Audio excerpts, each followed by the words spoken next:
പരിശുദ്ധ പരമ ദിവ്യകാരുണ്യത്തിന് എന്നേരവും ആരാധനയും സ്തുതിയും പുകഴ്ചയും ഉണ്ടായിരിക്കട്ടെ. പരിശുദ്ധ പരമ ദിവ്യകാരുണ്യത്തിന് എന്നേരവും ആരാധനയും സ്തുതിയും പുകഴ്ചയും ഉണ്ടായിരിക്കട്ടെ.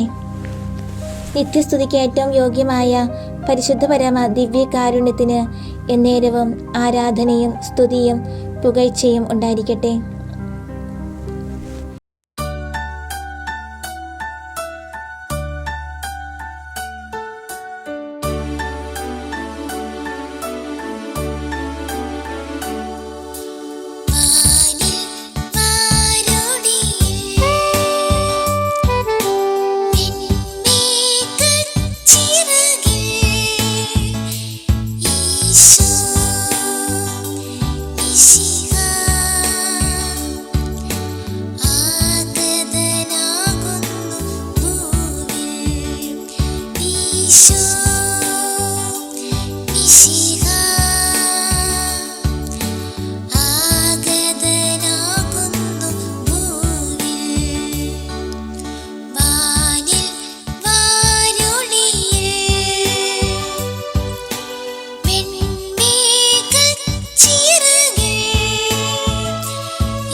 സ്വർഗീയ സംഗീതമുയരുന്നു ഭൂലോകം മുഴുവൻ കരുണയേഴും തിരുസ്നേഹം നൽകി തരുകാനായി ഭൂലോകം മുഴുവൻ കരുണയേഴും തിരുസ്നേഹം നൽകി തരുകാനായി ഈശോ മിശിഹാ ആഗതനാകുന്നു ഭൂവിൽ. ഈശോ മിശിഹാ ആഗതനാകുന്നു ഭൂവിൽ. വാനിൽ ആരണി വെൺമേഘ ചിറകിൽ ഈശോ മിശിഹാ ആഗതനാകുന്നു ഭൂവിൽ. ഈശോ മിശിഹാ ആഗതനാകുന്നു ഭൂവിൽ. പിതാവും പുത്രനും പരിശുദ്ധാത്മാവുമായ ത്രിയേക ദൈവമേ, ഈ നിമിഷങ്ങളിൽ അങ്ങ് തിരുസന്നിധാനത്തിലായിരുന്നു കൊണ്ട് ഞങ്ങൾ ഒന്നു ചേർന്ന് അങ്ങയെ ആരാധിക്കുന്നു, സ്തുതിക്കുന്നു, മഹത്വപ്പെടുത്തുന്നു. നല്ലവനായ തമ്പുരാനെ, ഈ തിരുമണിക്കൂറിൽ അങ്ങയുടെ സ്നേഹം ആവോളം അനുഭവിക്കുവാനായിട്ട് ഞങ്ങളെ അനുഗ്രഹിക്കുന്നതിനെ ഓർത്ത് നന്ദി പറയുന്നു. അങ്ങ് ഞങ്ങളോട് അളവറ്റ കരുണ കാണിച്ചു, കൃപ ചൊരിഞ്ഞു, അനുഗ്രഹങ്ങളാൽ നിറച്ചു. ഈശോയെ, നന്ദിയല്ലാതെ ഞങ്ങൾക്ക് പറയുവാനായിട്ട് ഒന്നുമില്ല. എല്ലാം അങ്ങയുടെ അനുഗ്രഹം ഒന്ന് മാത്രം.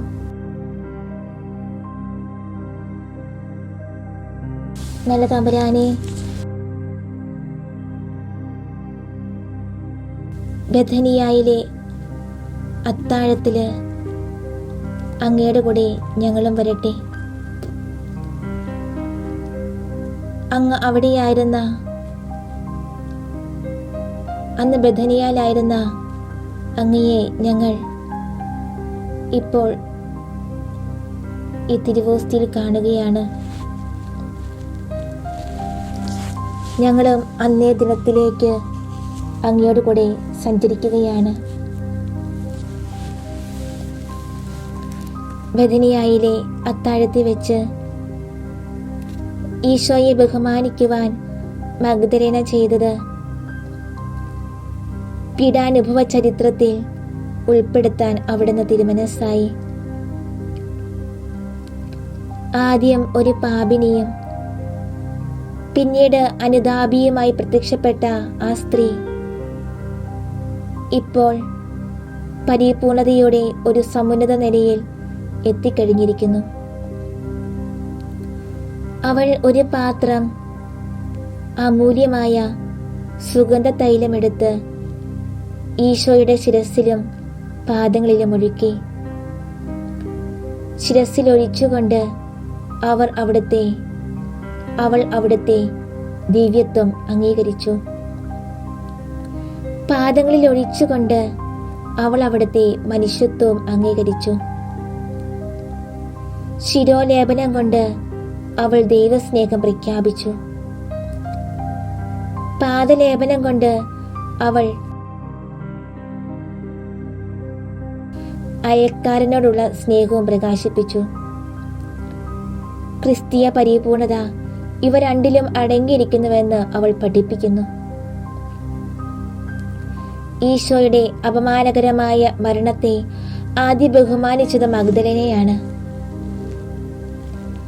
മഹാന്മാരുടെ ശവസംസ്കാരത്തിന് മുൻപ് അമൂല്യമായ സുഗന്ധ തൈലം കൊണ്ട് ശരീരം പൂശാറുണ്ടായിരുന്നു.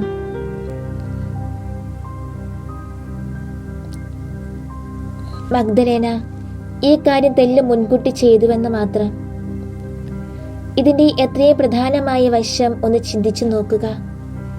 ഇത്ര വിലയേറിയ സുഗന്ധ തൈലം ഇങ്ങനെ രൂപപ്പെടുത്തിയത് തീരെ അവിവേകമാണെന്ന് പറഞ്ഞ് ചില ആളുകൾ അവളെ കുറ്റപ്പെടുത്തി.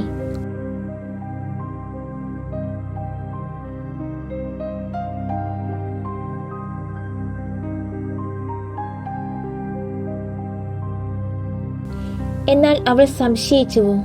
ഇല്ല. അവരുടെ ഇഷ്ടം പോലെ അവർ അഭിപ്രായപ്പെട്ടുകൊള്ളട്ടെ എന്ന് നിർഭയമായ അവളുടെ ഔദാര്യം നിശ്ചയിച്ചു. അവൾ ആരംഭിച്ച കൃത്യം അവൾ തുടർന്നു. മനുഷ്യരുടെ അഭിപ്രായങ്ങൾ അവൾ തൃണവൽഗണിച്ചു.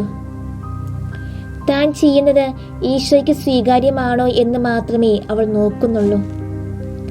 തന്മൂലം ഈ കൃത്യത്തിന് അവൾ ലോകമാസകലം എന്നും വണങ്ങപ്പെടണമെന്ന് ഈശോ തിരുമനസ്സായി.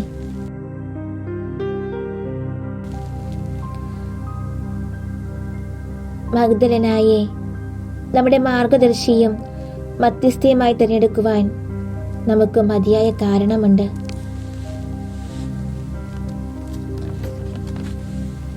ഈശോയെ ലേപനം ചെയ്യുന്നതിനുള്ള ഭാഗ്യം തനിക്ക് ലഭിച്ചുവല്ലോ എന്ന് കരുതി ഈ പരിശുദ്ധ സ്ത്രീ സന്തുഷ്ടയാണ്.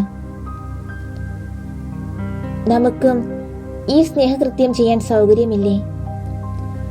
നാം ദൈവസ്നേഹ പ്രകടനങ്ങൾ ചെയ്യുമ്പോഴെല്ലാം, ദൈവസ്നേഹ പ്രകടനങ്ങൾ ഉരുവിടുമ്പോഴെല്ലാം സുഗന്ധ തൈലം കൊണ്ട് നാം ഈശോയുടെ ശിരസ് ലേപനം ചെയ്യുകയാണ്.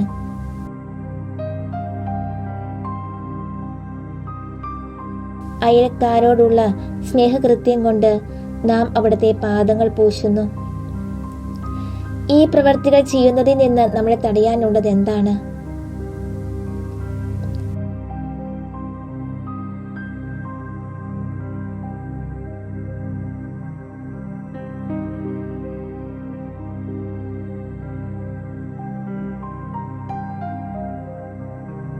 നല്ല ദൈവമേ, ഞങ്ങൾ എന്തു ചെയ്യണമെന്ന് ഞങ്ങൾക്കറിയാം.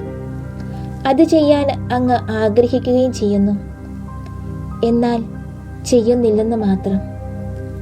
അങ്ങയെ പൂർണ്ണമായി സ്നേഹിക്കുവാനും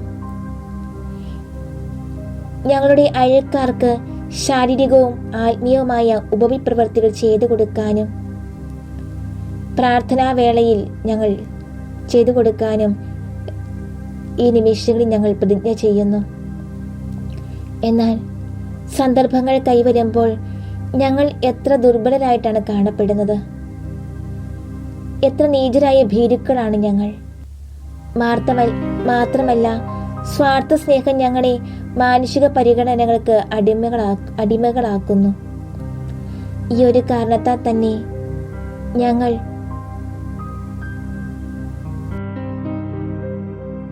എത്ര ഭക്തി അഭ്യാസങ്ങളാണ് ഉപേക്ഷിക്കുന്നത്. നല്ല ദൈവമേ, ലോകത്തിൽ മനുഷ്യരെ അപ്രീതിപ്പെടുത്താതിരിക്കാൻ വേണ്ടി എത്ര പ്രാവശ്യം ഞങ്ങൾ അങ്ങയെ അതൃപ്തിപ്പെടുത്തുന്നു. മറിയം മഗ്ദലേന സുഗന്ധപൂർണമായ പരിമള തൈലം കൊണ്ട് അങ്ങയുടെ ശരീരത്തെ ലേപനം ചെയ്യുന്നതിന് മുൻപേ തന്നെ, ഓ ഈശോ, അങ്ങയുടെ പരിശുദ്ധാത്മാവിന്റെ കൃപാവരം കൊണ്ട് അവളുടെ ഹൃദയത്തെ അഭിഷേകം ചെയ്തു. ഞങ്ങളുടെ ഹൃദയത്തെയും അങ്ങ് ലേപനം ചെയ്യണമെന്നും അങ്ങയുടെ ആകർഷകമായ മാധുര്യം കൊണ്ട് അതിനെ ശക്തിപ്പെടുത്തണമെന്നും ഞങ്ങൾ അങ്ങയോട് അഭ്യർത്ഥിക്കുന്നു. മാനുഷിക പരിഗണനകൾ ഞങ്ങളെ ചഞ്ചലരാക്കാതിരിക്കാൻ, ഓ മഗ്ദലന മറിയമേ, ഞങ്ങൾക്ക് വേണ്ടി ഈശോയോട് പ്രാർത്ഥിക്കണമേ.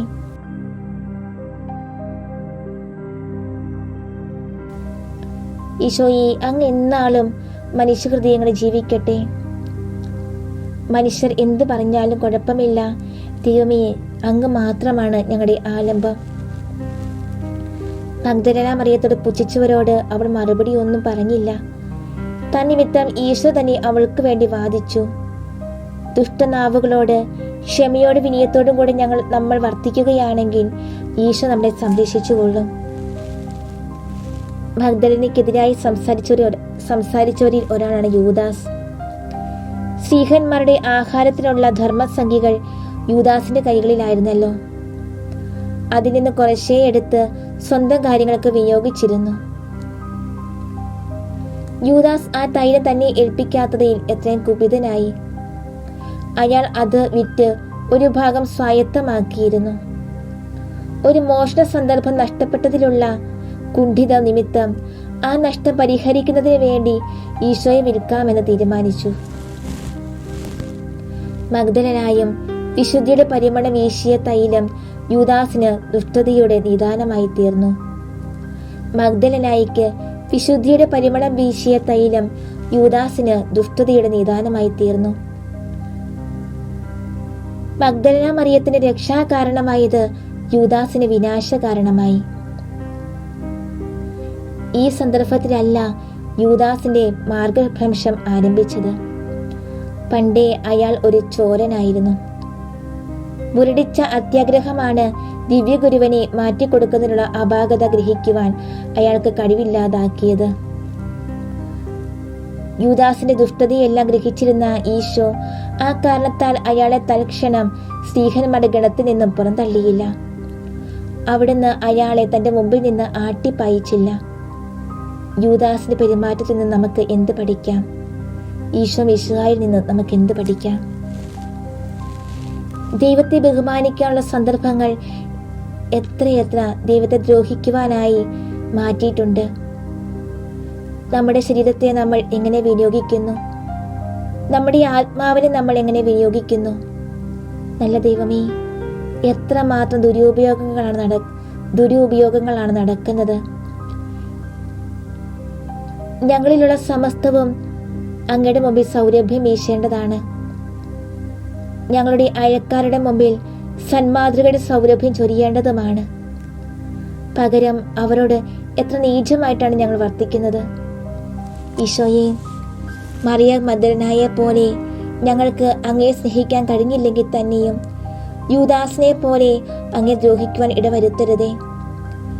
ഞങ്ങളുടെ സ്ഥായിയായ ദുർഗണം കണ്ടുപിടിക്കുന്നതിനും അത് ഞങ്ങളുടെ നാശത്തിന് കാരണമാകാതെ ആശാനിഗ്രഹ വിഷയമാകുന്നതിന് വേണ്ട കൃപാവരം ഞങ്ങൾക്ക് നൽകണമേ. അങ്ങയുടെ സഹായത്തിൽ ഞങ്ങൾ ശരണം വഹിക്കുന്നു. ഞങ്ങളുടെ പ്രത്യാശ വ്യർത്ഥമാകുകയില്ല എന്നാണ് ഞങ്ങളുടെ വിശ്വാസം.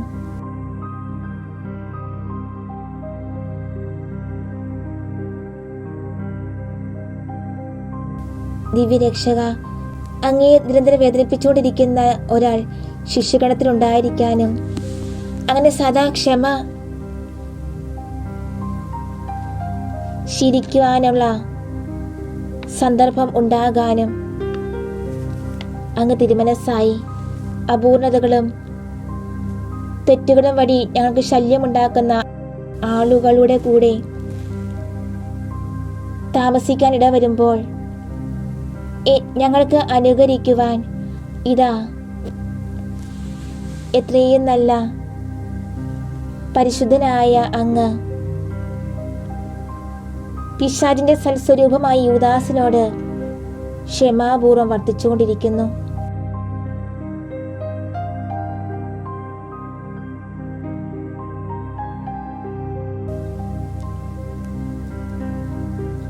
ഞങ്ങളുടെ നിരവധി വീഴ്ചകൾ നിമിത്തം എല്ലാവരും ഞങ്ങളോട് ക്ഷമാപൂർവം വർത്തിക്കേണ്ടി വരുന്നുണ്ട്.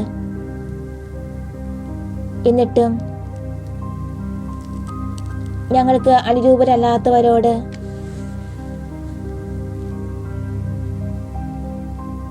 ക്ഷമാപൂർവം പെരുമാറുവാനും അവരോടൊത്ത് ജീവിക്കുവാനും ഞങ്ങൾക്ക് സാധിക്കുന്നില്ല. ഞങ്ങൾക്ക് പലരോടും വെറുപ്പും വൈരാഗ്യവും തോന്നുന്നു. വിവേകരഹിതമായ തീഷ്ണത ഞങ്ങൾ പ്രദർശിപ്പിക്കുന്നു. തന്നിമിത്തം എത്രയും ചെറിയ കാര്യങ്ങൾക്ക് പോലും ഞങ്ങൾ കോപിക്കുകയും ശോഭിക്കുകയും ചെയ്യുന്നു. എല്ലാവരും ഞങ്ങളുടെ താളത്തിനൊത്ത് തുള്ളിക്കൊള്ളണം. എന്നാൽ ഞങ്ങൾക്ക് മറ്റാളുകളോടൊത്ത് പ്രവർത്തിക്കാൻ കഴിയുന്നുമില്ല.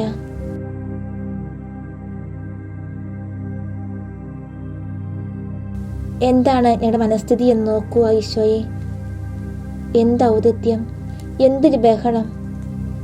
എത്രയും മാധുര്യവാനായ ഈശോയെ, ഞങ്ങളുടെ അയൽക്കാട് ഒത്തുപോകാൻ ഞങ്ങളെ പഠിപ്പിക്കണമേ. സന്മനസ് നടിച്ചുകൊണ്ടോ മാനുഷിക വിവേകം വഴി അക്ഷമതയെ മറച്ചു വെച്ചുകൊണ്ടോ അല്ലാതെ ദൈവസ്നേഹത്തെ പ്രതി ക്രിസ്ത്യക്ഷമ പരിപാലിക്കുവാൻ ഞങ്ങളെ അഭ്യസിപ്പിക്കണമേ. നമ്മളെ അലട്ടുകയും ശല്യപ്പെടുത്തുകയും ചെയ്യുന്നവരോട് സ്നേഹപൂർവ്വം പെരുമാറുന്നത് രോമചട്ട ധരിക്കുന്നതിനേക്കാളും ചമട്ടി കൊണ്ട് അടിക്കുന്നതിനേക്കാളും ഉത്തമമായ ആശാനിഗ്രഹമായി നമുക്ക് കരുതാം. ക്ഷമിച്ചുകൊണ്ട് സഹോദര സ്നേഹം പാലിക്കുന്നത് എത്ര യോഗ്യതയേറിയ കാര്യമാണ്. വീണ്ടും നമുക്കറിയാം, ഇതിനുശേഷം ഈശോ ജെറുസലേമിലേക്ക് പ്രവേശിക്കാൻ പോകുകയാണ്. തന്റെ പീഡാനുഭവ സമയം സമാഗതമായിരിക്കുന്നുവെന്ന് കണ്ടപ്പോൾ താൻ സഹിക്കണമെന്ന് നിശ്ചയിച്ചിരുന്ന സ്ഥലത്തേക്ക്, അതായത് ജെറുസലേം നഗരത്തിലേക്ക് എത്തിച്ചേരാൻ ഈശോ ആഗ്രഹിച്ചു. അങ്ങനെ സഹനം അവിടത്തേക്ക് ഇഷ്ടമാണെന്നും സ്വതന്ത്ര മനസ്സോടെയാണ് താൻ സഹിക്കുന്നതെന്നും അവിടുന്ന് സ്പഷ്ടമാക്കുന്നു. മറ്റ് പല സന്ദർഭങ്ങളിലും അവിടുന്ന് ഈ നഗരത്തിൽ പ്രവേശിച്ചിട്ടുണ്ട്. എന്നാൽ ആഘോഷവും ജൈവിളികളും ഒന്നും ഉണ്ടായിരുന്നില്ല. ഈ പ്രാവശ്യം ആഘോഷത്തോടും ആഡംബരത്തോടും കൂടെ പ്രവേശിക്കുവാൻ അവിടുന്ന് ആഗ്രഹിച്ചു. അവിടുന്ന് ചെയ്യുന്ന എല്ലാ കാര്യത്തിലും അഗാധമായ എന്തോ രഹസ്യമുണ്ട്. ഇത്തവണ അവിടുന്ന് ജെറുസലേമിൽ സാനന്ദം പ്രവേശിച്ചത് സഹിക്കുവാനും കുരിശിൽ മരിക്കുവാനും വേണ്ടിയായതുകൊണ്ടാണ്. മനുഷ്യവർഗത്തിന്റെ രക്ഷണം നിർവഹിക്കേണ്ട സമയം സമാഗതമായപ്പോൾ സ്നേഹാഗ്നി അവിടുത്തെ ഹൃദയത്തിൽ കൂടുതൽ ഉജ്ജ്വലമായി ആളിക്കത്തി. ഈ യാത്രയിൽ അവിടുത്തെ മുഖാഭിമുഖം കാണുക. എന്തൊരു പ്രതാപം, അതേസമയം എന്തൊരു വിനയം.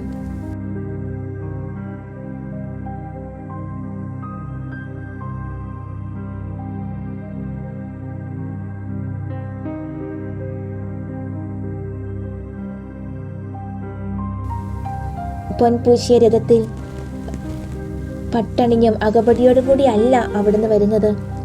പ്രത്യുത ദരിദ്രവേഷത്തിൽ ഒരു കഴുതപ്പുറത്താണ്.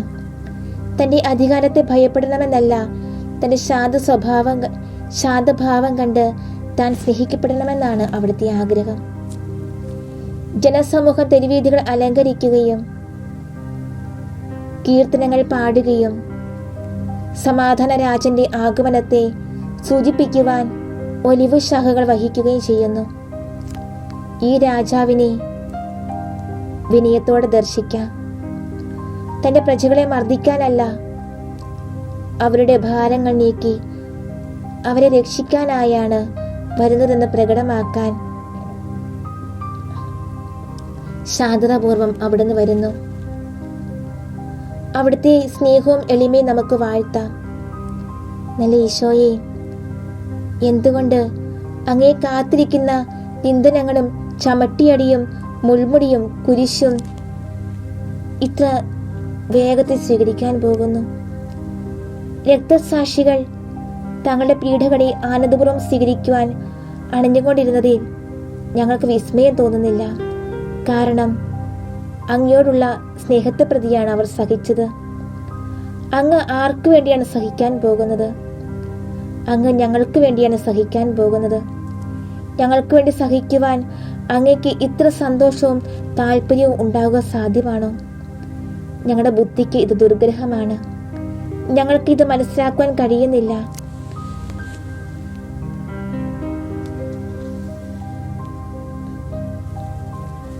ഞങ്ങൾക്ക് ഇങ്ങനെ വിളിച്ചു പറയുവാനേ കഴിയൂ. ഈശോയുടെ സ്നേഹമേ, അനന്ത സ്നേഹമേ, അങ്ങ് സഹിക്കുവാൻ ഇത്രമാത്രം സന്നദ്ധത പ്രകാശിപ്പിക്കുമ്പോൾ ഞങ്ങൾ അങ്ങയെ പ്രതി സഹിക്കുവാൻ വൈമനസ്യം പ്രദർശിപ്പിച്ചുകൊണ്ടിരിക്കുന്നു.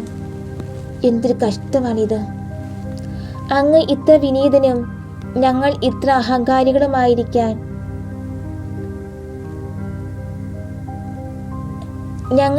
അങ്ങ് ഇത്ര വിനീതനും ഞങ്ങൾ ഇത്രമാത്രം അഹങ്കാരികളുമായിരിക്കെ ഞങ്ങൾ എന്തു പറയാനാ? അങ്ങ് കഴുതപ്പുറത്തിരിക്കുന്നത് കാണുമ്പോൾ ഒരു അധ്യാപകൻ കസേരയിലിരുന്ന് ഞങ്ങളെ എളിമ പഠിപ്പിക്കുന്നത് പോലെയാണ് ഞങ്ങൾക്ക് തോന്നുന്നത്. അങ്ങ് എല്ലാവരെയും രക്ഷിക്കാൻ ആഗ്രഹിക്കുന്നുണ്ടെങ്കിലും എളിമയുള്ളവരെ മാത്രമേ അങ്ങ് രക്ഷിക്കുകയുള്ളൂവെന്ന് ഞങ്ങൾക്ക് ആ കാഴ്ചയിൽ നിന്ന് മനസ്സിലാകുന്നുണ്ട്. അങ്ങ് ഞങ്ങളുടെ രക്ഷയെ അങ്ങേയറ്റം അപരക്ഷിക്കുന്നത് കൊണ്ട് അങ്ങ് ഞങ്ങളെ എളിമ അഭ്യസിപ്പിക്കുന്നു. അത് അഭ്യസിപ്പിക്കുവാൻ പ്രചോദനം അരുളുകയും ചെയ്യുന്നു. ഈശോനാഥ, അങ്ങേക്ക് സ്തുതിയും സ്തോത്രവും. ദിവ്യകാരുണ്യനാഥ, സർവശക്തനായ ദൈവമേ, കർത്താവെ, ഞങ്ങൾ അങ്ങയെ സ്നേഹിക്കുന്നു, അങ്ങയെ കാത്തു നിൽക്കുന്നു. എല്ലാവരെയും എന്ന പോലെ ഞങ്ങളെയും അങ്ങ് പരിപാലിക്കുന്നു. നീചനായി ഞങ്ങളെ അങ്ങ് സഹായിക്കണമേ. എളിമയുള്ളവരാകാനുള്ള ശ്രമത്തിൽ ഞങ്ങളുടെ എളിമ തന്നെ അഹങ്കാരത്തിന് നിദാനമാകാതിരിക്കാൻ അങ്ങ് കനിയണമേ.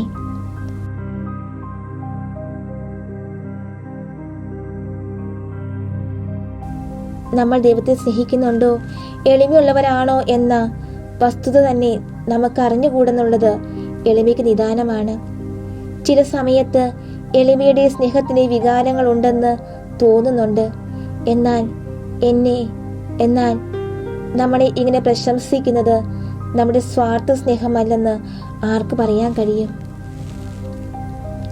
അപ്പം വർദ്ധിപ്പിച്ച വേളയിൽ ജനക്കൂട്ടം ഈശോയെ രാജാവായി പ്രഖ്യാപിക്കുകയുണ്ടായി. എന്നാൽ തദവസരത്തിൽ പ്രസ്തുത ബഹുമാനം പരിത്യജിച്ചുകൊണ്ട് അവിടുന്ന് അപ്രത്യക്ഷനാവുകയാണ് ചെയ്തത്. ഇപ്പോൾ ഇതാ ജനക്കൂട്ടത്തിന്റെ പ്രഖ്യാപനം അവിടുന്ന് സ്വീകരിക്കുന്നു. ദാവീദിന്റെ രാജകീയ കുടുംബത്തിലെ പുത്രൻ എന്നുള്ള ശിശുക്കളുടെ ആലാപനം അവിടുന്ന് സ്വാഗതം ചെയ്യുന്നു. അവിടത്തേക്ക് അവരുടെ സംതൃപ്തി തോന്നിയേക്കുമോ? മാത്രമല്ല, തന്നെ സ്തുതിക്കുന്നത് കണ്ട് അസൂയാലുക്കളായ അധികാരികളെ അവിടുന്ന് ശാസിക്കുക കൂടി ചെയ്തു. രാജാവെന്നുള്ള അവരുടെ അഭിസംബോധന അവിടുന്ന് അങ്ങനെ അംഗീകരിച്ചുറപ്പിച്ചു. എന്നാൽ എങ്ങനെയുള്ള രാജാവാണ് എന്നുള്ളതാണ് പ്രശ്നം. അവിടുത്തെ രാജാവാക്കുക ആരുടെയും അവകാശമല്ലാത്തതിനാൽ രാജാവാക്കപ്പെടുന്നത് അവിടത്തേക്ക് ഭയകാരണമായിരുന്നു. രാജകീയ പിതാവിന്റെ പുത്രനായിരുന്നുകൊണ്ട് അവിടുന്ന് രാജാവാണല്ലോ. അവിടുത്തെ രാജ്യം മാനുഷികമല്ല, ദിവ്യമാണ്. ഭൗമികമല്ല, സ്വർഗീയമാണ്. താൽക്കാലികമല്ല, നിത്യമാണ്. അവിടുന്ന് യഥാർത്ഥത്തിൽ രക്ഷകനാണെന്ന് വിശ്വസിച്ചുകൊണ്ട് വിശ്വാസത്തിന്റെ വെളിച്ചത്തോടെ നടത്തിയ നിഷ്കളങ്ക പ്രഘോഷണം അവിടത്തേക്ക് ഇഷ്ടപ്പെട്ടു. അവിടുത്തെ ജനനത്തിൽ മാലാഹമാർ അവിടുത്തെ പാടി സ്തുതിച്ചു. അവിടുന്ന് മരിക്കാറായപ്പോൾ രക്ഷകനായ ഈശോയിൽ അവർ ആനന്ദം കൊണ്ടു. തങ്ങൾക്ക് രക്ഷ നൽകണമേ എന്ന് ദാവീദിന്റെ വാക്കുകളിൽ അവർ അപേക്ഷിച്ചു. രാജകീയ സ്വഭാവത്തോടുകൂടിയുള്ള ഈശോയുടെ ആവിർഭാവം പ്രവാചകന്മാർ ദീർഘദർശനം ചെയ്തിട്ടുള്ളതാണ്. അവിടുത്തെ സ്വാഗതം ചെയ്യാൻ പ്രവാചകൻ ജെറുസലേമിനെ ക്ഷണിച്ചിരിക്കുന്നു. അതേ ക്ഷണം നമുക്കും അരുളിയിരിക്കുന്നതായി നമുക്ക് ഭാവന ചെയ്യാം. നമ്മുടെ ആത്മാവിനോട് നമുക്ക് ചോദിക്കാം, നിന്റെ രക്ഷയ്ക്ക് വേണ്ടി ഈശോ മിശിഹ രാജകീയ പ്രതാപത്തോടെ നിന്റെ അടുക്കലേക്ക് വരുന്നു. ആ ശിശുക്കളെ ജനങ്ങളെ പോലെ അവിടുന്ന് അർഹിക്കുന്ന വിധം അവിടുത്തെ സ്തുതിക്കാനും നിന്നെ രക്ഷിക്കണമെന്ന് അപേക്ഷിക്കുവാനും വേണ്ട എളിമയും നിഷ്കളങ്കതയും നിനക്കില്ലാത്തത് എന്തുകൊണ്ട്?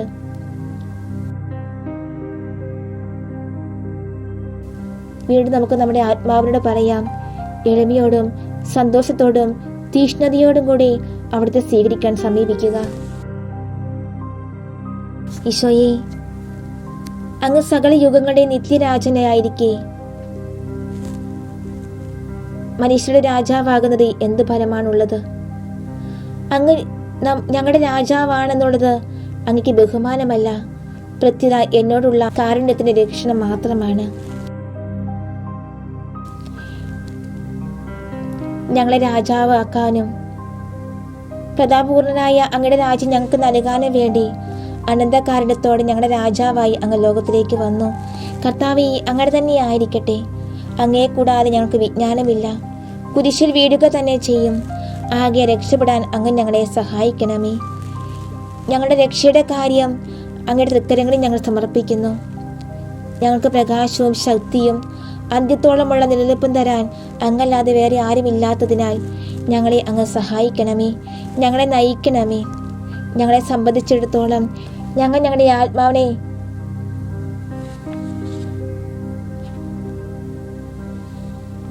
രക്ഷിച്ചു കഴിഞ്ഞാൽ ഈ ലോകത്തിൽ ഞങ്ങൾ ചെയ്യുന്നതെല്ലാം ചെയ്തു തീർന്നുവെന്ന് ഞങ്ങൾക്ക് ബോധ്യമുണ്ട്. ആത്മാവ് നശിക്കുകയാണെങ്കിൽ ഞങ്ങൾ ചെയ്തു തീർത്ത കാര്യങ്ങളെല്ലാം ശൂന്യമായി തീരും.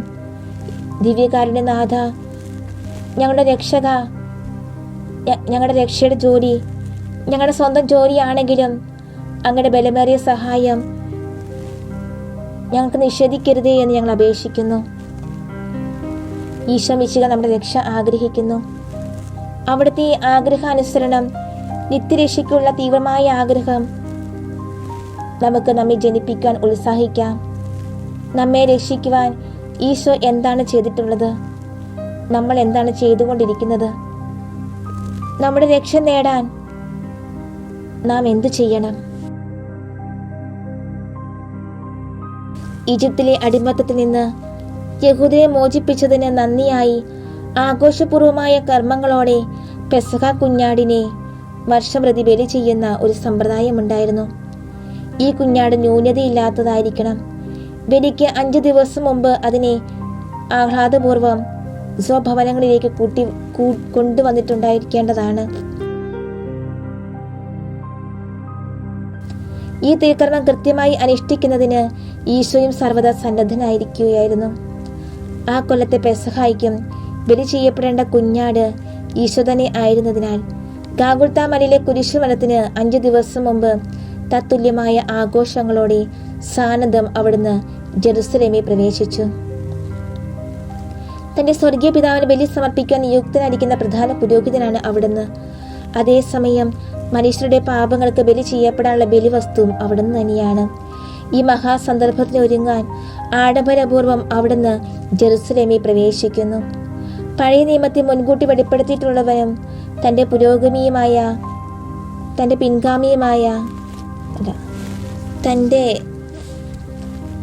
തനിക്ക് വഴിയൊരുക്കാൻ വന്നവനുമായ സ്നാപക യോഹന്നാൻ ചൂണ്ടിക്കാണിക്കപ്പെട്ടിട്ടുള്ളവനായ ദൈവത്തിന്റെ കുഞ്ഞാടാണല്ലോ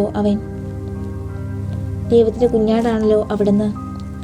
ഈശോയുടെ ഹൃദയത്തിൽ ആദ്യം മനുഷ്യൻ എന്ന നിലയിലും രണ്ടാമതായി കുഞ്ഞാട് എന്ന നിലയിലും നടക്കുന്ന കാര്യങ്ങൾ നാം ദർശിച്ചിരുന്നെങ്കിൽ ഒരു പുരോഹിതൻ എന്ന നിലയിൽ സർവശക്തനായ ദൈവത്തിന് എത്രയും സ്വീകാര്യവും മതാത്മകവുമായ ബഹുമാനം അവിടുന്ന് സമർപ്പിക്കുന്നു.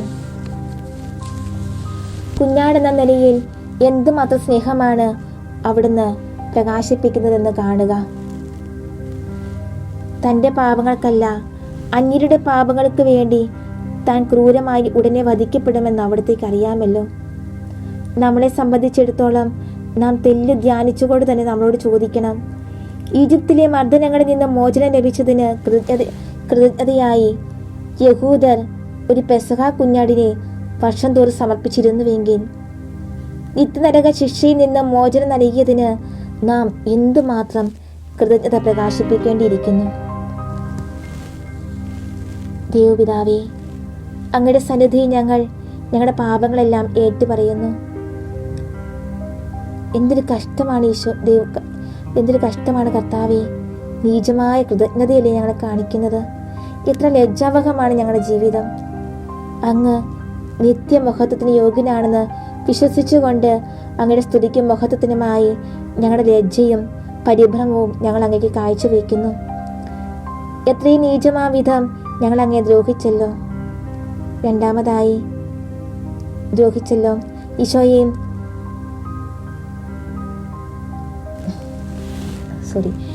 അങ്ങനെ വേണ്ട. ദേവിതാവേ, ഈശോയുടെ സ്നേഹപ്രകടനങ്ങളോടുകൂടി ഞങ്ങളുടെ സ്നേഹവും ചേർത്ത് വെച്ചുകൊണ്ട് അവിടത്തോടു കൂടി ഞങ്ങൾ കാഴ്ചവെക്കുന്നു.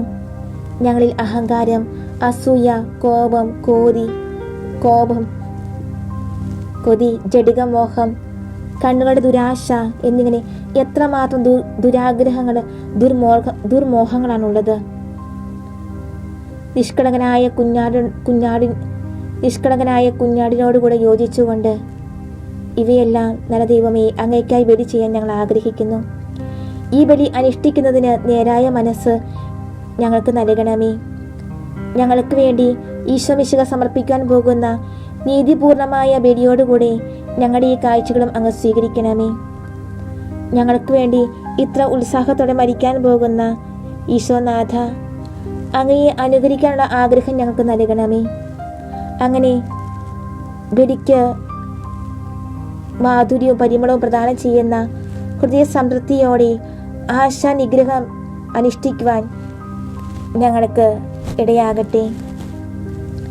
ദൈവത്തിൻ്റെ കൃപയുടെ അവർണ്ണനീയ ദാനമായ രക്ഷ എന്ന മഹാദാനത്തിന് കൃതജ്ഞതാ സ്മാരകമായി തമ്മിൽ കുടികൊള്ളുന്ന സ്ഥായിയായ ദുർഗുണത്തെ തിരഞ്ഞെടുത്ത് അതീവ തീഷ്ണതയോടെ നമുക്ക് അതിനെ ബലി കഴിക്കാം. സ്ത്രീഹന്മാരുടെ അകമ്പടിയോടുകൂടി ഈശോ ജെറുസലേമിലേക്ക് പ്രവേശിക്കുന്നതും ജനക്കൂട്ടം ഓശാന, ദാവീദിന്റെ നാമത്തിൽ വരുന്നവൻ വാഴ്ത്തപ്പെട്ടവൻ, ഇസ്രായേലിലെ രാജാവ് വാഴ്ത്തപ്പെട്ടവൻ എന്ന് വിളിച്ചു പറയുന്നതും നാം വീക്ഷിക്കുമ്പോൾ നമുക്ക് ആശ്വസിക്കാൻ വകയുണ്ട്. മനുഷ്യ സ്വഭാവത്തിൽ ദൈവം എന്നയാൾ അംഗീകരിക്കപ്പെടുന്നതും മഹത്വപ്പെടുന്നതും നാം കാണുന്നു. അതേസമയം 5 ദിവസത്തിനകം നടക്കാൻ പോകുന്ന കാര്യങ്ങൾ ഓരോന്നായിട്ട് ഓർമ്മിക്കാം. സ്ത്രീകളിൽ ഒരാൾ അവിടുത്തെ ഒറ്റിക്കൊടുക്കും, വേറെ ഒരാൾ അവിടുത്തെ നിഷേധിക്കും, എല്ലാവരും അവിടുത്തെ ഉപേക്ഷിക്കും. അവിടുത്തെ രാജാവെന്ന് വിളിക്കുന്ന ജനം തന്നെ അട്ടഹസിക്കും. അവനെ കുരിശിത്തറയ്ക്കുക, അവനെ കുരിശിത്തറയ്ക്കുക. അസാധാരണമായ ഒരു മരിച്ചടിയെപ്പറ്റി നമുക്ക് എന്ത് പറയാൻ പറ്റും? ഈ ലോകത്ത് നടക്കുന്ന കാര്യങ്ങളുടെ പ്രതീകം തന്നെയാണ് ബഹുമാനത്തിൽ നിന്ന് അപമാനത്തിലേക്കും ഓശാന വിളിയിൽ നിന്ന് കുരിശു തറയ്ക്കുവിൻ എന്ന വിളിയിലേക്കുമുള്ള ദൂരം. ഈ ലോകത്ത് നടക്കുന്ന കാര്യങ്ങളുടെ പ്രതീകം തന്നെയാണിത്. ബഹുമാനത്തിൽ നിന്ന് അപമാനത്തിലേക്കും ഓശാന വിളിയിൽ നിന്ന് കുരിശു തറയ്ക്കുവിൻ എന്ന വിളിയിലേക്കുമുള്ള ദൂരം തുച്ഛമാണ്. ആഹ്ലാദം പെട്ടെന്ന് പറന്നു പോകുന്നു. പ്രതാപം, ഐശ്വര്യം, ആനന്ദം എന്ന് പറയുന്ന സമസ്തവും അതിവേഗം സമാപിക്കുന്നു. മാധുര്യം അതിവേഗം കയ്പായി മാറുന്നു. നമ്മുടെ ആത്മാവിനോട് നമുക്ക് ചോദിക്കാം, ലോക ജീവിതത്തിന് ഇത്രമാത്രം പ്രാധാന്യം കൽപ്പിക്കുന്നത് സമുചിതമാണോ എന്ന് നോക്കുക. സമസ്തവും മായയാണ്. മായയോട് ഒട്ടിപ്പിടിക്കുന്നത് എത്രയും മഹാമായയുമാണ് എന്ന തത്വം അപ്രമാദ നടപടിയായി സ്വീകരിക്കണമെന്ന് നമുക്ക് നമ്മുടെ ആത്മാവിനോട് പറയാം. സമസ്തവും കടന്നു പോകുന്നു. ദൈവത്തെ ശുശ്രൂഷിക്കുന്ന മനുഷ്യനെ നിശ്ചയിച്ചിട്ടുള്ള നിത്യാനന്ദമല്ലാതെ യാതൊരു ശാശ്വത സൗഭാഗ്യവുമില്ല. ഈ വസ്തുത നമ്മുടെ നടപടികളുടെ ഒരു ചിത്രം നമ്മുടെ മുമ്പാകെ വയ്ക്കുന്നു. കുമ്പസാരിക്കുമ്പോഴും കുർബാന സ്വീകരിക്കുമ്പോഴും ഈശോയെ സ്വീകരിക്കുകയും സ്നേഹിക്കുകയും സ്മരിക്കുകയും ബഹുമാനിക്കുകയും ചെയ്യുന്നതിനെപ്പറ്റി എത്രയെത്ര വാഗ്ദാനങ്ങളാണ് നാം ചെയ്യുന്നത്. എല്ലാ വസ്തുക്കളേക്കാൾ അവിടുത്തെ സ്നേഹിക്കുന്നുവെന്നും സർവോപരി അവിടെ നിന്നാണ് എൻ്റെ സ്നേഹഭാജനമെന്നും നാം പ്രഖ്യാപിക്കുന്നു. എന്നാൽ അധികം താമസിയാതെ ഒരു നീച സന്തോഷത്തെ പ്രതി അവിടുത്തെ നാം വിലവയ്ക്കാതെ പോകുന്നു. പാപം ചെയ്ത് അവിടുത്തെ നാം ദ്രോഹിക്കുന്നു. അങ്ങനെ എത്ര പ്രാവശ്യം. ഇന്ന് നാം ഓശാന വിളിക്കുന്നു, നാളെ കുരിശു തറയ്ക്കുവിൻ എന്ന് നാം അട്ടഹസിക്കുന്നു. നമ്മുടെ ദുഷിച്ച സ്വഭാവത്തിൻ്റെ നീചഫലം എന്നതിനേക്കാൾ നമ്മുടെ ദുഷ്ട സമ്പ്രദായങ്ങളുടെ ഫലമാണ് നമ്മുടെ ഈ അസ്ഥിരത. നല്ല ദൈവമേ, അങ്ങ് ഞങ്ങളെ കാണുന്നുണ്ടല്ലോ. അങ്ങ് ഞങ്ങളെ പൂർണ്ണമായി മനസ്സിലാക്കിയിരിക്കുന്നു. ഞങ്ങളുടെ ഓരോ അണുവും അങ്ങയ്ക്ക് അജ്ഞാതമല്ലല്ലോ.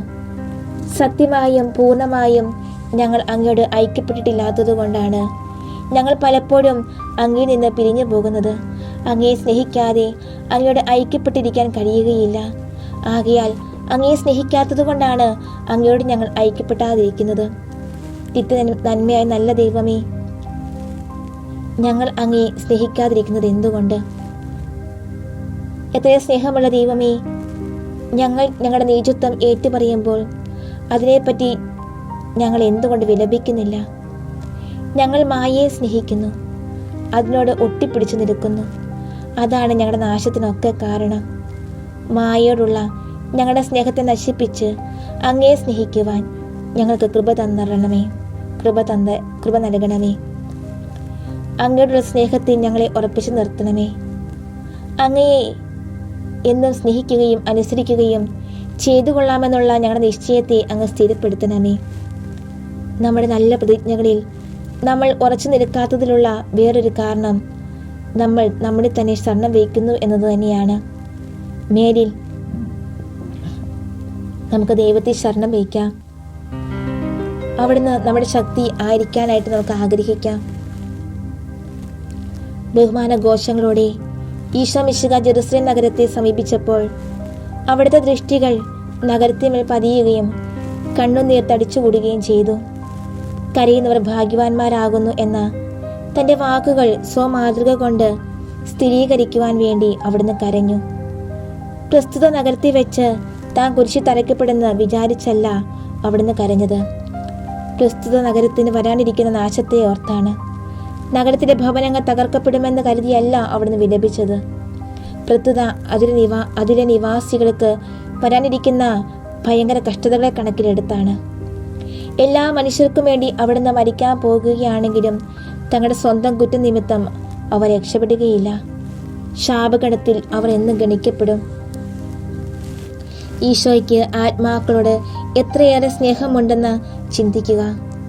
രക്ഷപ്പെടാൻ പോകുന്നവരും നശിക്കാൻ പോകുന്നവരുമായ ഏവർക്കും വേണ്ടി ഇതാ അവിടുന്ന് രക്തം ചിന്താൻ പോവുകയാണ്. നശിക്കാൻ പോകുന്നവർക്ക് വേണ്ടി അവിടുന്ന് രക്തം മാത്രമല്ല ചിന്തുന്നത്, വളരെയേറെ കണ്ണുനീരും. തിരഞ്ഞെടുക്കപ്പെട്ടവരും തിരസ്കരിക്കപ്പെടുന്നവരും ഉൾപ്പെടുന്ന സഭയുടെ പ്രതീകമാണല്ലോ ജെറുസലേം.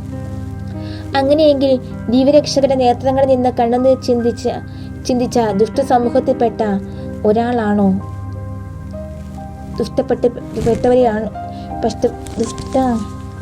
ദുഷ്ടസമൂഹത്തിൽപ്പെട്ടവരാണോ നമ്മൾ? പ്രാഥമിക തീഷ്ണത കൈവെടിഞ്ഞ് അലസമായി പാപത്തെ മുഴുകിയിരിക്കുന്നവരെ പ്രതി അവിടുന്ന് കരയുന്നു. നാം അത്തരക്കാരിൽ പെട്ടതാണോ? ദിവ്യകാരുണ്യനാഥ, അങ്ങയുടെ സഭയുടെ ഒരു ശിശുവായ ഞങ്ങൾക്ക് വേണ്ടി, അങ്ങയുടെ സഭയുടെ ശിശുക്കളായ ഞങ്ങൾക്ക് വേണ്ടി അങ്ങ് ചിന്തിയ കണ്ണുനീർ ഞങ്ങൾ ദർശിക്കുന്നു. അങ്ങയുടെ കൃപാവരത്തിന് ഞങ്ങൾ വിശ്വസ്തരായിരുന്നില്ല. അങ്ങയുടെ ആഗ്രഹങ്ങൾക്ക് ഞങ്ങൾ നന്ദിയുള്ളവരായിരുന്നില്ല. ഞങ്ങളുടെ നടപടികൾ ഭേദപ്പെടാത്ത പക്ഷം ഞങ്ങൾ നശിച്ചെന്ന് വരാം. ദൈവമേ, നശിക്കാൻ അങ്ങ് അനുവദിക്കരുതേ. ഞങ്ങളുടെ പാപങ്ങൾ നിമിത്തം നരകത്തിന് ഞങ്ങൾ യോഗ്യരായി തീർന്നിരിക്കുന്നു.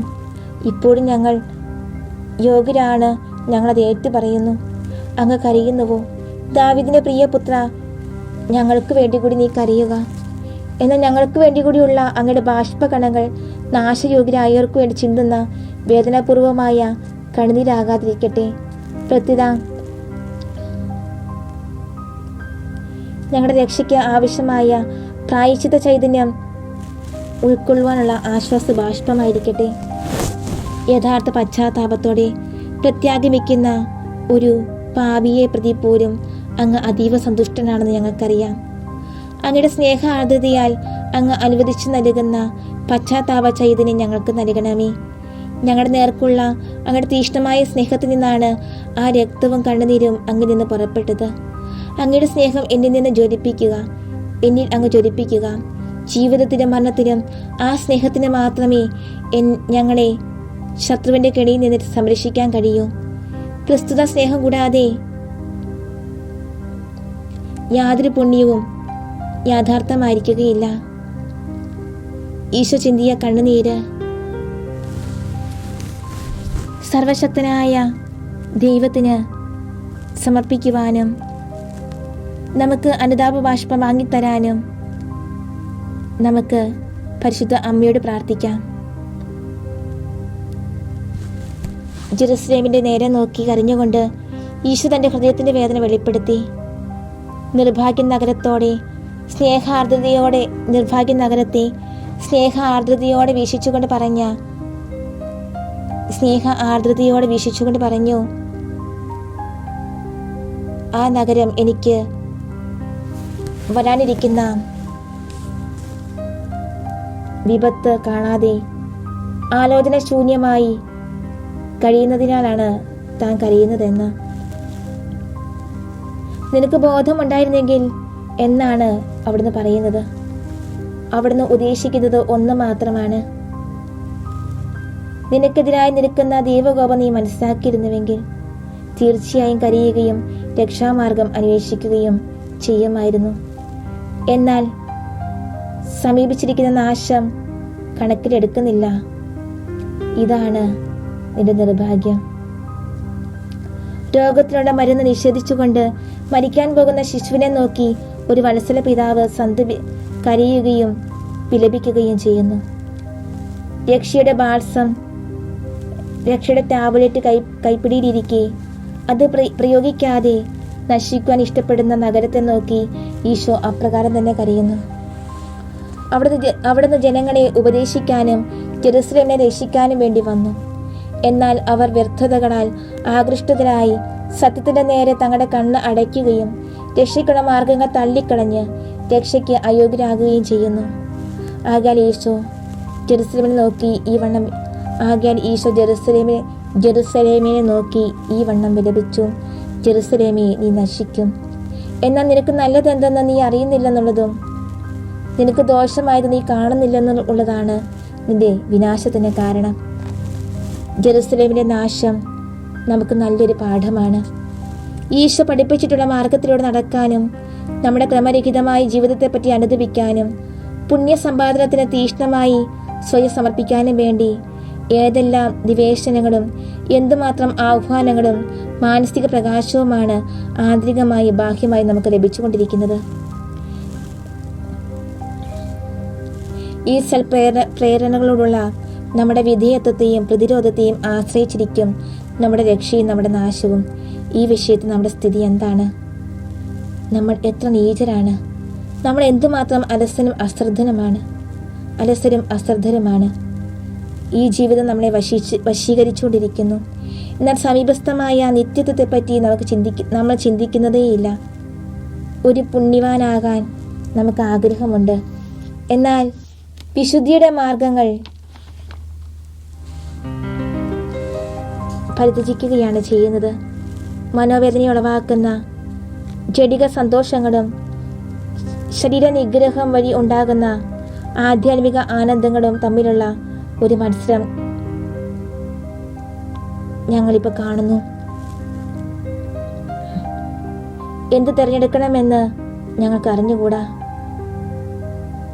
ദൈവമായ കർത്താവേ, ഞങ്ങളുടെ മേൽ കൃപയുണ്ടാകണമേ. തിന്മയ്ക്കുള്ള കാരണം അങ്ങയ്ക്ക് അറിയാമല്ലോ. അങ്ങ് നൽകുന്ന പ്രകാശം കാണാൻ ഞങ്ങൾക്ക് കണ്ണില്ല. അങ്ങയുടെ സ്വരം കേൾക്കാൻ ഞങ്ങൾക്ക് ചെവിയില്ല. അങ്ങയുടെ ആർദ്രമായ സ്നേഹം ഞങ്ങളെ സ്പർശിക്കുന്നില്ല. ശൈത്യാവസ്ഥയിൽ ഞങ്ങൾ കഴിയുന്നു. കാരുണ്യവാനും നല്ലമനമായ വൈദ്യ, ഞങ്ങളുടെ നീചത്വത്തിൻ്റെ അഗാധത്തിൽ നിന്ന് ഞങ്ങൾ അങ്ങയുടെ പക്കലേക്ക് തിരിയുന്നു. സമയമുള്ളപ്പോൾ അങ്ങയുടെ കാരുണ്യത്തിൽ നിന്ന് ഫലമെടുക്കുവാൻ ഞങ്ങളെ അനുവദിക്കണമേ. കാലാനുകാലം ദൈവതരുന്ന നിവേശനങ്ങൾക്ക് നമുക്ക് വളരെ പ്രാധാന്യം കൽപ്പിക്കാം. ദൈവകോപത്തെ ജെറുസലേം ഭയപ്പെട്ടില്ല. നമുക്ക് ദൈവകോപത്തെ ഭയപ്പെടാം. മഹാതീഷ്ണതയോടെ ഒരു ജീവിതം നമുക്ക് ആരംഭിക്കാം.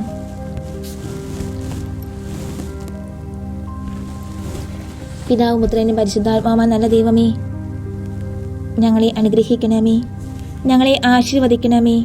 ഞങ്ങളുടെ ബലഹീനതകൾ എന്തൊക്കെയാണെന്ന് ഞങ്ങൾക്ക് മനസ്സിലാക്കി തരണമേ. ഞങ്ങളിലുള്ള പാപ അവസ്ഥകളെ, പാപ സ്വഭാവങ്ങളെ അങ്ങ് തന്നെ പറിച്ചു നീക്കി മാറ്റണമേ. ഈ നോമ്പ് കാലത്തിൽ കൂടുതൽ പരിത്യാഗത്തോടെയും കൂടുതൽ പ്രാർത്ഥനയോടെയും കൂടുതൽ സ്നേഹത്തോടെയും ഒക്കെ ഞങ്ങൾ സഞ്ചരിക്കുമ്പോൾ ഈശോയെ, അങ്ങയുടെ കൃപാകരമായ കടാക്ഷം ഞങ്ങളുടെ മേലുണ്ടാകണമേ.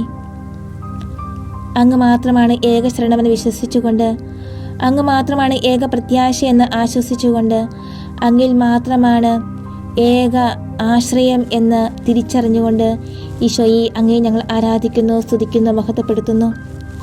മഗ്ദലന മറിയത്തെ പോലെ അങ്ങയെ ശുശ്രൂഷിച്ച് അങ്ങയ്ക്ക് വേണ്ടി സർവ്വതും നൽകി ഒരു പുണ്യവാണൻ അല്ലെങ്കിൽ പുണ്യവതിയായി തീരുവാനും, പരിശുദ്ധ അമ്മയെപ്പോലെ സഹരക്ഷകയായി പരിശുദ്ധ അമ്മ വർത്തിച്ചിട്ടുള്ളതുപോലെ അങ്ങയുടെ പീഡാനുഭവത്തിൻ്റെ ഓർമ്മയിൽ ഞങ്ങളും ഞങ്ങളെ തന്നെ നിലനിർത്തുവാനും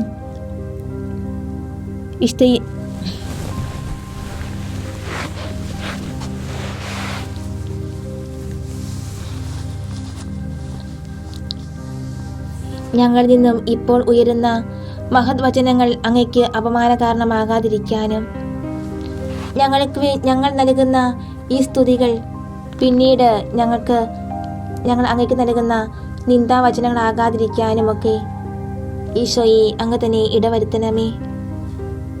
സർവചരാചര സൃഷ്ടികളോട് ചേർന്നുകൊണ്ട് സർവപ്രതാപവാനായ അങ്ങയെ ഞങ്ങൾ ആരാധിച്ച് മഹത്വപ്പെടുത്തുന്നു. നല്ല ദൈവമേ, അങ്ങിൽ മാത്രം ഞങ്ങൾ ശരണം വയ്ക്കുന്നു, അങ്ങിൽ പ്രത്യാശ വയ്ക്കുന്നു. അങ്ങ് ഞങ്ങളെ അനുഗ്രഹിക്കണമേ, ആശീർവദിക്കണമേ. അങ്ങയുടെ കൃപാകരമായ കടാക്ഷം ഞങ്ങളുടെ മേലുണ്ടായിരിക്കട്ടെ. ഈശോനാഥ, അങ്ങയുടെ ആശീർവാദത്തിനായി ഈ നിമിഷങ്ങളിൽ ഞങ്ങൾ ഒരുങ്ങുമ്പോൾ ഈശോയെ ഒരു നിമിഷം ഞങ്ങൾ അങ്ങയെ സ്തുതിച്ച് മുഖത്തപ്പെടുത്തുകയാണ്. അങ്ങയുടെ അനന്തമായ സ്നേഹം നന്ദി പറഞ്ഞുകൊണ്ട്, അങ്ങ് ഈ നിമിഷങ്ങളിൽ ചൊരിഞ്ഞ എല്ലാ അനുഗ്രഹങ്ങൾക്കും നന്ദി പറഞ്ഞുകൊണ്ട്, ഞങ്ങളുടെ പ്രാർത്ഥന സഹായം ആവശ്യപ്പെട്ടിരിക്കുന്ന എല്ലാവരുടെയും പ്രത്യേക നിയോഗങ്ങൾ സമർപ്പിച്ചുകൊണ്ട്, ഇപ്പോൾ ഈ ആരാധനയിൽ സംബന്ധിച്ചുകൊണ്ടിരിക്കുന്ന ലോകമെമ്പാടുമുള്ള എല്ലാ ജനങ്ങളെയും അങ്ങേക്ക് സമർപ്പിച്ചുകൊണ്ട്, ഞങ്ങളുടെ വ്യക്തിപരമായ എല്ലാ ആവശ്യങ്ങളെയും അങ്ങേക്ക് വിട്ടു തന്നുകൊണ്ട് ഈശോയെ ഒരു നിമിഷം ഞങ്ങൾ അങ്ങേ സ്തുതിച്ച് മഹത്വപ്പെടുത്തുന്നു. പരിശുദ്ധ പരമ ദിവ്യകാരുണ്യത്തിന് എന്നേരവും ആരാധനയും സ്തുതിയും പുകഴ്ചയും ഉണ്ടായിരിക്കട്ടെ. പരിശുദ്ധ പരമ ദിവ്യകാരുണ്യത്തിന് എന്നേരവും ആരാധനയും സ്തുതിയും പുകഴ്ചയും ഉണ്ടായിരിക്കട്ടെ. പരിശുദ്ധ പരമ ദിവ്യകാരുണ്യത്തിന് എന്നേരവും ആരാധനയും സ്തുതിയും പുകഴ്ചയും ഉണ്ടായിരിക്കട്ടെ.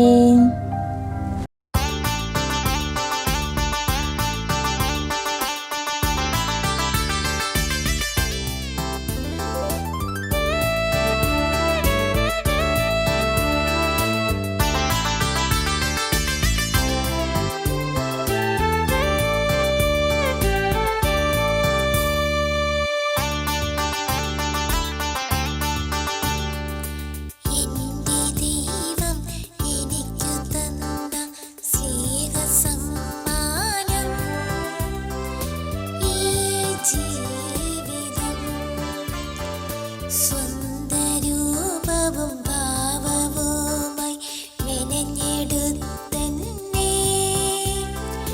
തന്റെ കൈകളാൽ ജീവിതം ഞാൻ ദൈവമേ കാഴ്ചയേകുന്നു.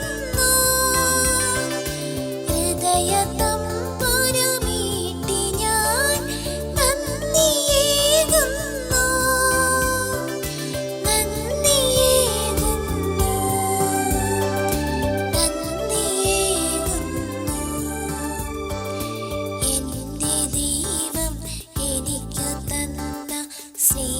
സമ്മാനം